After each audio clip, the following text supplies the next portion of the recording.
And if you're lucky enough to live in a part of the country, you know, where there are no law enforcement crackdowns at the end of the month or whatever.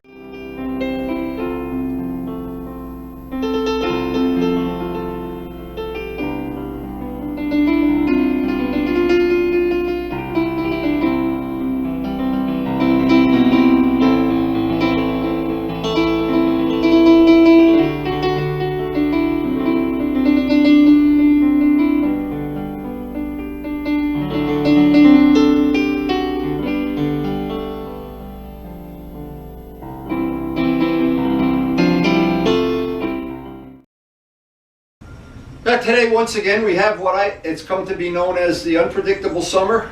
It was not supposed to rain today. It was supposed to be nice. Got up this morning, thunder showers, rain everywhere. So what I decided to do, I'm going to share something on this video that I think a lot of people can use. And if you can't use it, you can keep it in mind for in the future, something that may be valuable to you to know or whatever. What I've learned in the last couple of years since I got my Valentine radar detector is even when you are not speeding, it's nice to know if somebody's hiding in the bushes or if something's coming down, because in our area of the country where we ride, and I have to take about a 30-mile ride out on Route 80 before I can get to my favorite riding areas, and sometimes there's so many cops out there, to be honest, you're never out of view of a cop. There's one there, there's one there, there's one in a tree, one in a helicopter. So this has really saved my bacon, and absolutely, since I shouldn't say this, but since I got it 2 or 3 years ago, and thank you Jose for turning me on to this, and Vince and Bob, who all have radar, Valentines especially, Valentine, not just generic radar detectors. The thing is, you get very comfortable hearing that beep and knowing, oh, it's got to slow down a little bit, slow down a bit. Or what happens in my case, sometimes you're on a long road and you want to get on the gas and go through the gears or something, and you hear beep, beep, beep, and then you look 3 cars back where you'd never see it, and there's an unmarked car. So it can save you money, it can save your license, it can save just the embarrassment of getting tickets. And in my case, what got me busy doing this is I saw how good it was. I was riding with Jose, and the thing gives you plenty of warning. And when we used to ride the park, it was a lifesaver. Now, outside the park, it's even better. And in these areas where I'm riding now, pretty much half of the police cars are unmarked cars. And sometimes you beep, beep, beep, you look and, oh, there goes that car with that invisible writing on the side down the road. So if that's appealing to you, a Valentine radar detector, now, a great investment. Now the trick is, you got to be able to mount it to the motorcycle. In my case, I got to be able to take it from motorcycle to motorcycle to motorcycle. Or you got to spend thousands of dollars and put one on each bike. So I want to share the information of doing it. That's a real simple thing. And then what happens is, if you use, like I did, a magnetic tank bag, you can also use the magnetic tank bag to store some, I have the flat tire, the little cartridges, various little zip ties, extra battery for my phone, extra battery for the cameras, and of course any little thing that you like when you go out on a 2-stroke, you can take a handful of screwdrivers and things to do it, make adjustments with. So it's a handy thing. I don't know that I could even claim it was an invention of mine, but I looked around on YouTube for ideas before I made this, and I went through a lot of cycles of trying to make it better and better and better. I think I've got it to the point now where it really is something worth sharing. So just a couple of thoughts to give you some tips that may be valuable or useful. When you have a motorcycle like this, it's got a metal gas tank. The magnetic tank bags snap right on. The problem is if you put it on the ground, or sometimes in the shop, it'll pick up a stone or something and it'll scratch. So I have these little pieces of vinyl, and I'm going to show how I put those on. Little pieces of vinyl that protect it. And so, but the big thing is, if it's a metal gas tank, you're home free all. Now on all the bikes, I make a little strap, and this is Velcro that snaps to itself, that goes through the handle in the front, so that this keeps it in the case of, and I think of the worst scenario, an accident, it doesn't fly off the bike. Or in some other scenario where you're putting gas in the bike and you put it off to the side and it doesn't fall on the ground. So this is just a safety strap. And that has where I have one on every bike, of course. Now on the R1, the strap is really important because this part of the bike is the magnets don't stick. This is plastic and this part is metal. So, but even so, just to prevent scratches, I put that clear, and I don't know if you can even see it. I'm going to show putting it on. You don't really see it, and if you do, you take a heat gun, take it off, and put more stuff on. And this is material I got from Dave Midgley that protects the paint. It's just there to protect it if you pick up a stone or whatever. So each bike is just a little bit different, but I need to be able to just take that radar detector and go from bike to bike to bike to bike to bike. Now, if you only have one bike, you can skip fast forward through the video. Now the MT-09, and I don't know why I keep calling it an MT-10, it has a nice all metal tank, and the idea is I don't want to ultimately, without wanting to, put a scratch in it that I don't have to. Now I got this material from Dave Midgley, and this is of course one of the products he was familiar with. I'm not sure what they used this for. I asked him for material to do this kind of a thing. I wanted to protect that section right behind the front tire on the R1, and this worked perfectly, by the way. And what happens once a year or so, you just go put a new piece on there. You can heat gun it off, even a hairdryer, I'll take it off. But it's very thick. It's much thicker than shelf paper would be, although it's similar. So what I wanted to do is just show this, and we could do a little sample here, because this gets a little redundant after a while. And if you look at this up close, it's got a backing. You have the material itself, and then there's a part you peel off. And there's several ways of putting this on. I've tried putting it on with water. I've tried putting it on with Windex. I've tried squeegeeing it on. I've tried putting it on. But the one thing I've noticed that's really annoying, see, I don't have any fingernails here. I'm going to have to get a razor blade. The one thing I noticed that's annoying about it is if you get a fingerprint on the glue side of it, it's a deal breaker. You got to, unless you want to live with that fingerprint. So the material is really good. But now, the one tip, like I said, that I found, if I get my finger on this little tip and I press it down, nothing on earth gets rid of that fingerprint. So I'm going to try to invent a little way. And I know you can warm this with a heat gun and stretch it. It stretches in certain dimensions and everything. But really going to try to get where the magnets hook to the tank or some shape of this material. And if we don't like the way it looks, we can just take a hairdryer, take it off. And at some point in time, it may get scratched up and we can replace it. But this is also good for other things on a motorcycle that take a beating. Now, there's a couple of places. There's one spot even on the MT-09 where a brake, the brake hose is rubbing on a swing arm, and it looks like they put a piece of this material, or where the clutch cable is rubbing on something. So a lot of uses for this material, but again, if you're real careful about putting it on, it becomes invisible. If you're not careful, there's fingerprints and whatever. So I'm going to see if it's my lucky day. So I wanted to share a couple of things. This is an ordinary magnetic tank bag. Chase Harper, they're about $45. I got this because of Bob Navola.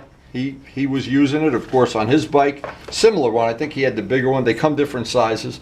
What's nice about this, I can take my selfie stick along with me.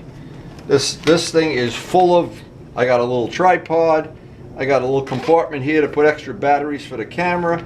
It serves a lot of purposes for how I use a motorcycle. This is the Valentine radar detector. The screamer, the thing that makes the sound that sounds like a screaming chicken, is right underneath it. And it does not come with the Valentine. You have to buy that as an accessory. It's called a screamer. Now, to show this, this is on a mount that's adjustable. I can bend it down for each bike because the radar wants to be a line of sight as far down the road as you can get it. Here's one of the things I learned the hard way. These are really powerful magnets. They are real, and they really hold it in place. That is one little issue that happens here. If you happen to have, I put this down on the workbench one day and it did this. And I didn't realize, of course it was upside down, that razor was there. I put it on the bike and pressed it down and I heard and I damaged the paint. I can imagine you could damage your hand. So whenever I'm going to use the radar detector, I try to make sure, take a rag, clean this up, or even better, put a soft towel down. Because these These are where the magnets are, and I added magnets to the middle of it because I just didn't want it sliding around. So before I put this on fresh paint, I want to make sure this is as clean as I can make it, and I don't have any little washers or anything on there that'll scratch, especially on a new bike. But even if it's an old bike, I don't want to scratch the paint. So what I want to do is I want to mark where the magnets actually intercept the bodywork here, the tank, and then I'll mark this out with tape, and I want to cut a pattern of how I want to make these little spots. Because basically, I've been riding without the radar detector, and I feel like I'm really risking. It's like riding without a helmet, really. And you only have to get caught once, and in our state, it's points on your license and insurance and all kinds of other. It winds up being thousands of dollars when you get an unnecessary ticket. So this is really the best investment if you're going to do any real serious riding. So using ordinary masking tape, I masked out the spots where I know the footprint that this is going to rest on the tank, where the magnets are going to rest. So now I need to make some little various shapes, and then I need to take it off and figure out where this is going to mount. Those magnets that are in the back that I added to this bag, there'll be a spot there. So it looks like we'll have 5 individual little pads when we're done here. So the first thing, I'm just going to make some oversized pieces here that I know are bigger than I need, and then trim the whole thing to shape before I actually start peeling things back. So the first thing I want to do is just make sure I've got all the wax and grease off of this, even though it doesn't even matter. This is not the kind of stuff that normally would pull a paint off. Now what I want to do is, without removing the top piece, I want to take the bottom piece. By the way, this is 3M material, and I don't know what their part number is or anything, but I'm sure anything from 3M is commercially available. So the first thing, I want to pull this backing off. Let's see how this works. And I'm trying not to get my fingerprints on it. Yeah, easier said than done. Maybe I'll get them right in the corner. Let's see if this works. The whole idea now, you can, if this doesn't work out the way I want, the next thing is to try it with water. I think this is going to be fine. And then starting in the middle, make a sunburst, which in essence helps you get rid of the air bubbles that may be in there.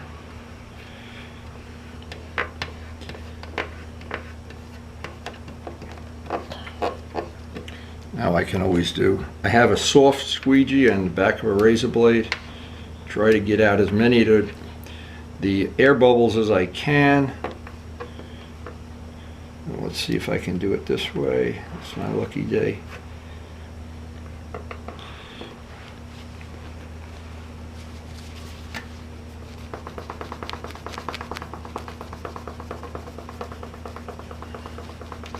Now I've tried several different ways to do this. I tried warming it with a hairdryer, trying to make it bend around curves. That seems to help. Not perfectly, but it seems to make it better. And of course, what I'm doing right now. And I've tried putting pinholes in the air bubbles, but right now I've got one air bubble right along the edge here, which I'd like to get out before I pull the backing off. And I'd really like to get that air bubble out if I can. You don't even see this. This winds up being under the radar detector, and you'd never. I know what you could do if you were really conscious about looking at the radar detector and you didn't want to see it because you had a custom bike. Easy. Take it off when you get to the bike show, or you get to the village market or something. But in my case, it just doesn't matter. Okay, so that's down. Now I'll give this one final thing, because we're going to have to do this 5 separate times. I'm going to try to make 5 little areas.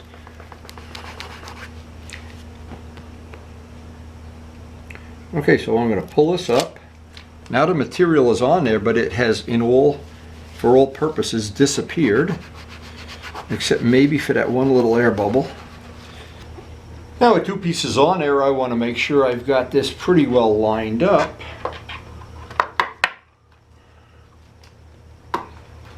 Because this has to go on and off every time you buy gas, of course, too. Yeah, I think that'll be fine.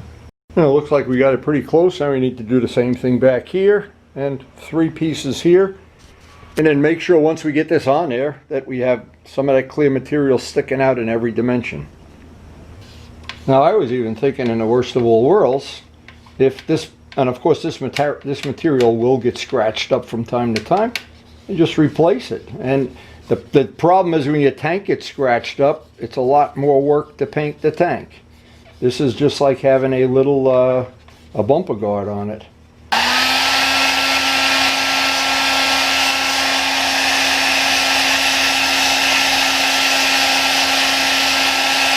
So because this is going around a curve, I'm just warming the material up before I actually peel up the backing. Actually, that one went on pretty good. But again, you're not going to see this material, it's just there for protection. And that really worked out great. Now you don't even see that. Actually, you probably could do that with tape or something too if you were fussy. So the last thing is just to make sure.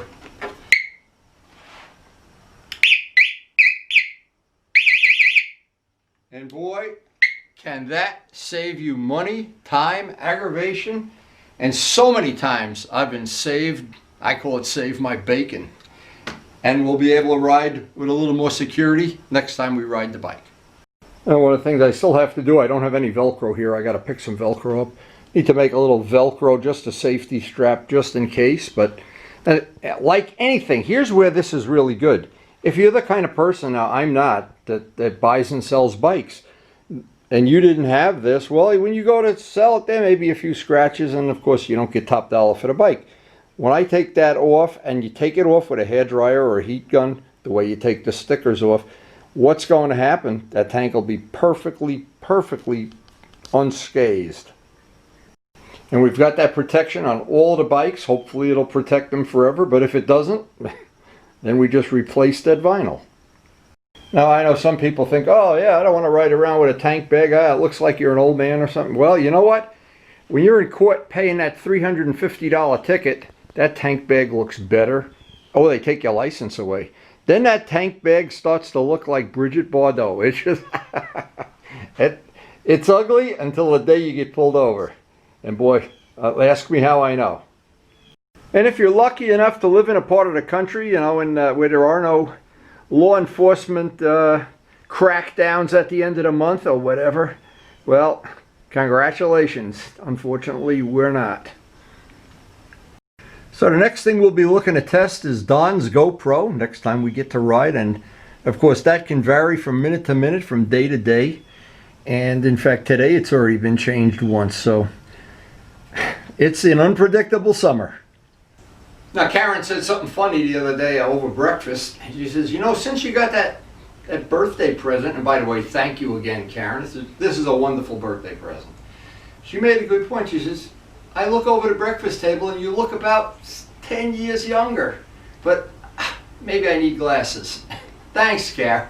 Anyway, I do feel young, and it's no secret, I guess you can tell in the video, I really like this bike absolutely more than anything else. I look forward in the morning to riding it. I can't wait to get through with all my chores around the house and get out on the open road. And none of that would be possible without our healthcare heroes that are struggling and wearing masks, and my God, I try to thank them. I've been to the doctor at least 3 or 4 times and try to thank every one of them, even the secretary and the mailman that has to wear a mask all day. And thank you guys. You have no idea how much I appreciate it. Anyway, we're coming up on, here's the good point about this bike. It's evolved now. I've got the break-in miles. I've got the oil change done. From this point on, I've limited myself to 6,000 RPM, which is about 90 miles an hour in 6th gear. I've been in 1 or 2 gears higher than I would be if I really was doing aggressive riding. It's hard to explain. This bike has so much torque, it doesn't even matter if you're in, like where you would normally blast out of a corner in 3rd gear, you're in 5th, and it takes off. I can't wait till my friend Ray Straub, who's a former racer, and a good racer too. He comes up here, he just bought a 400 Kawasaki to add to his collection. And I think we'll go out and switch bikes. My God, last time he came up here, he had the KTM 390. We switched bikes with the RD. We both had such a good time. And then he came up with his on-road, off-road bike, and I crashed it on him. And Chris is my witness. So, hey, I'm old, what can I say? Anyway, I hope you enjoyed the video. I do enjoy making them. And it's a funny thing about video. Let me explain this real quick. I wanted to edit video years ago. And, you know, you can make a video with no camera cuts and just post it on YouTube. And I wanted to get better and better at it. And so I asked my daughter Stacy, who, by the way, is a professional video editor. She does it commercially. And she said, Grandpa, my God, I can't teach you how to do that. You know, you're old school. It's going to take you forever. And, oh my God, it'll be embarrassing that you didn't learn it. It's a world of modern people, this editing video thing. So that was about 9:30 in the morning. That night, about 9 o'clock at night, I sent her an edited video with a baby with camera flips and stars going off and lights and titles and everything, and she was blown away. And from that minute in time, I have gotten her deep respect. And I have hers, that's I hope. Anyway, little funny story to end the video. We can't do anything about the weather, but we did get something accomplished here that I think is important. Now, one thing is important, and I just realized it right now. A lot of times, when I'm shooting video, I see the radar detector, and I'd like to not see the radar detector. Well, the way this bike, the way the sitting position is, first off, when you ride this bike, another thing that's unusual, you don't see the gas tank. I don't know how they did that. The gas tank is very wide, like an MV Agusta, and when I was sitting in the driveway before I had ever really ridden it, oh, I don't know if I'm going to like that. Oh, I don't know, it sticks out in the front, that instrument is off to the side. And within 10 minutes of riding it, it all went away, and all I could think about was the next turn in the road. This bike has a way of drawing you in. I don't know how to explain it. It has magic as far as I'm concerned. And it's probably the best bargain in all of motorcycling. So I'm going to zip the lip. Thank you for watching, and share it with your friends. And again, I really do enjoy the editing part of this. And it's just all about having fun. So thanks for watching.